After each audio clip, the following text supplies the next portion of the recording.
ମାନେ ଆଜି ଆମେ ତୃତୀୟ ଶ୍ରେଣୀ ଜଣା ଅଜଣା ପୁସ୍ତକର ଶୃଙ୍ଖଳା ପ୍ରହରୀ ବିଷୟଟିର ବିଷୟଭିତ୍ତିକ ଅଭ୍ୟାସ ପ୍ରଶ୍ନ ଉତ୍ତର କରିବା।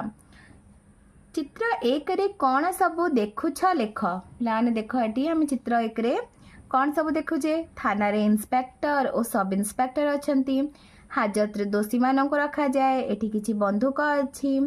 ତାପରେ ଏଠି ଦେଖ, ଚିତ୍ର 2ରେ ଥିବା ଜିନିଷଗୁଡ଼ିକର ନାମ ଲେଖ। ହାତକଡ଼ି, ଏହା ହେଉଛି ହାତକଡ଼ି, ଏହା ବନ୍ଧୁକ। ତାପରେ ଏଇଟା ଦେଖ, 3 ନମ୍ବରରେ ହାଜତ, 4 ନମ୍ବରରେ ଦଉଡ଼ି, 5 ନମ୍ବରରେ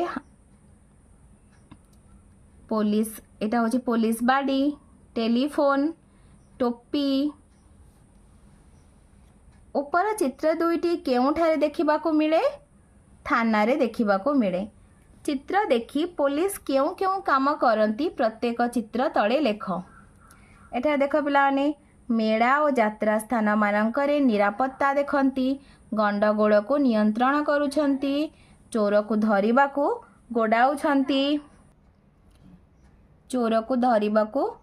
ଗୋଡ଼ାଉଛନ୍ତି, ଅସାମାଜିକ ବ୍ୟକ୍ତିଙ୍କୁ ଧରି ହାଜତକୁ ନେଉଛନ୍ତି, ଯାନବାହନ ଚଳାଚଳକୁ ନିୟନ୍ତ୍ରଣ କରୁଛନ୍ତି, ଚୋରି ହୋଇଥିବା ଗାଡ଼ିକୁ ଠାବ କରୁଛନ୍ତି।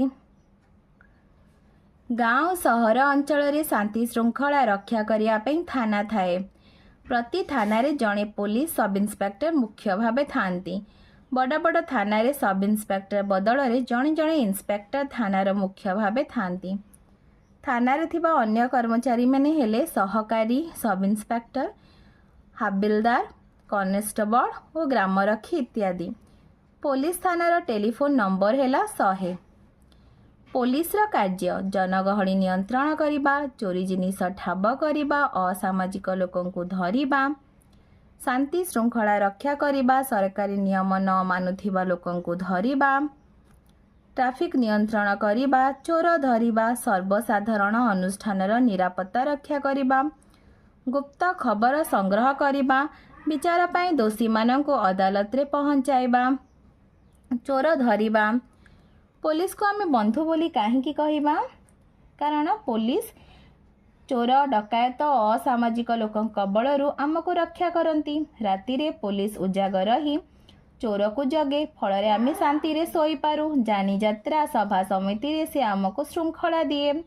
ଟ୍ରାଫିକ୍ ପୋଲିସ ଯାନବାହନ ଚଳାଚଳକୁ ନିୟନ୍ତ୍ରଣ କରେ, ତେଣୁ ଆମେ ପୋଲିସକୁ ବନ୍ଧୁ ବୋଲି କହିବା।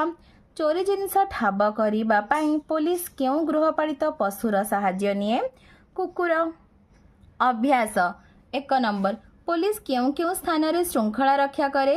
ସାଧାରଣ ଅନୁଷ୍ଠାନ, ରେଳ ଷ୍ଟେସନ, ସଭା ସମିତି, ଯାନିଯାତ୍ରା, ବ୍ୟାଙ୍କ, ଜନଗହଳି ସ୍ଥାନ। 2 ନମ୍ବର, ପୋଲିସର କାର୍ଯ୍ୟଗୁଡ଼ିକ ମଧ୍ୟରୁ ଯେକୌଣସି 4ଟି କାର୍ଯ୍ୟ ଲେଖ। ଶାନ୍ତି ଶୃଙ୍ଖଳା ରକ୍ଷା କରନ୍ତି, ଅସାମାଜିକ ଲୋକଙ୍କୁ ଧରି ହାଜତକୁ ପଠାନ୍ତି, ଟ୍ରାଫିକ୍ ନିୟନ୍ତ୍ରଣ କରନ୍ତି, ବିଚାର ପାଇଁ ଦୋଷୀମାନଙ୍କୁ ଅଦାଲତ ପଠାନ୍ତି। 3 ନମ୍ବର, କେଉଁ କେଉଁ କର୍ମଚାରୀ ଥାନାରେ କାମ କରନ୍ତି? ଇନ୍ସପେକ୍ଟର, ସବ୍ ଇନ୍ସପେକ୍ଟର, ସହକାରୀ ସବ୍ ଇନ୍ସପେକ୍ଟର, କନେଷ୍ଟବଳ। 4 ନମ୍ବର, ତୁମ ଅଞ୍ଚଳରେ ଚୋରି ହେଲେ ତୁମେ କ'ଣ କରିବ ଲେଖ। ଆମ ଅଞ୍ଚଳରେ ଚୋରି ହେଲେ ଆମେ ଥାନାକୁ ଯାଇ ଥାନା ଅଧିକାରୀଙ୍କୁ ଜଣାଇବୁ। ପିଲାମାନେ, ତୁମକୁ ଭିଡ଼ିଓଟି ଭଲ ଲାଗିଲେ ଲାଇକ୍ ଆଣ୍ଡ ସବସ୍କ୍ରାଇବ୍ କରିବ ଓ ନିଜ ସାଙ୍ଗ ପିଲାମାନଙ୍କ ସହିତ ସେୟାର ମଧ୍ୟ କରିବ।